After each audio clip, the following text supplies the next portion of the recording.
all she does all throughout the video is to enjoy. Hi guys, and welcome back to our channel. My name is Janae. I'm Niley. For today's video, papanoorin natin ang tourism video ni Leah Patricia Santiago, Binibini number 2, representing Bulacan for Binibining Pilipinas 2025. Without any further ado, Without any further kuda, let's watch this.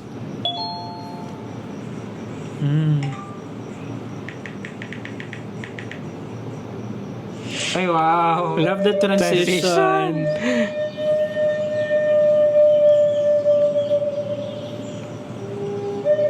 And The sound, SFX. Oo.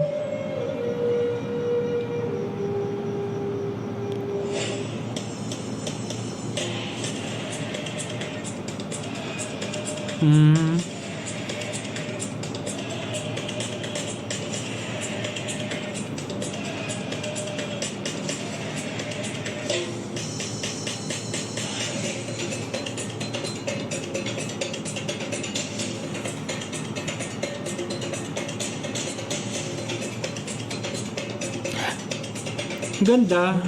Ang ganda nga din talaga ng Bulacan.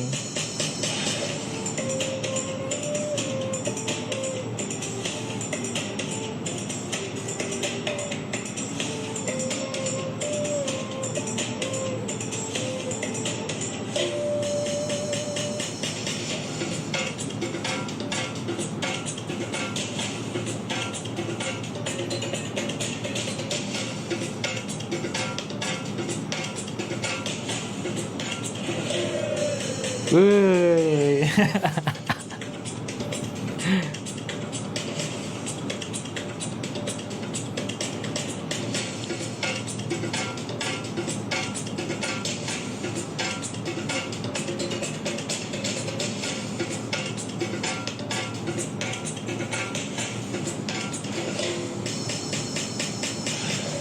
Bulacan, babalik-balikan.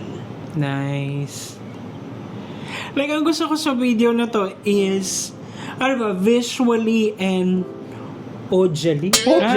I mean, yung visual, tsaka yung audio niya is very enticing, very delectable. Ay, wow. Like, alam mo yun, parang ang ganda nung pagka-transition, and then, all she does all throughout the video is to enjoy, and then keeps on parang inviting people to visit Bulacan, tsaka ito yung may experience nyo, parang ganun. Wala man siyang mga, kumbaga, skyscrapers, or wala man siyang dagat, ganyan, or mga bundok na pwede kang mag-hiking. Pero nandun yung rich in culture and heritage pa rin Yes. talaga yung Bulacan, na talagang babalik-balikan. Diba? And of course, yung mga tao. No. Ano ko yung sabihin ko? Nasabi mo na lahat. Pero ako naman, the one thing that I appreciated so much dun sa video is that the way they conveyed yung message or yung mga tourism spots sa Bulacan. It's very, unique in a way na very modern. Kasi para siyang may yung transitions. That's what they do sa mga IG videos, di ba? Very TikTokish din siya na yung, di ba, yung mga ganong shots, ganyan. So, yun kasi, di ba, kunwari, di ba, yung mga tourism videos, every year yan, gumagawa ng tourism video. And then, same techniques. So So you have to be different, you have to be, or show something na fresh, parang Yes. ganun. So yun na guys, and thank you so much at sinamahan mo kami sa nagdaang video. If you like this video, don't forget to give it a thumbs up.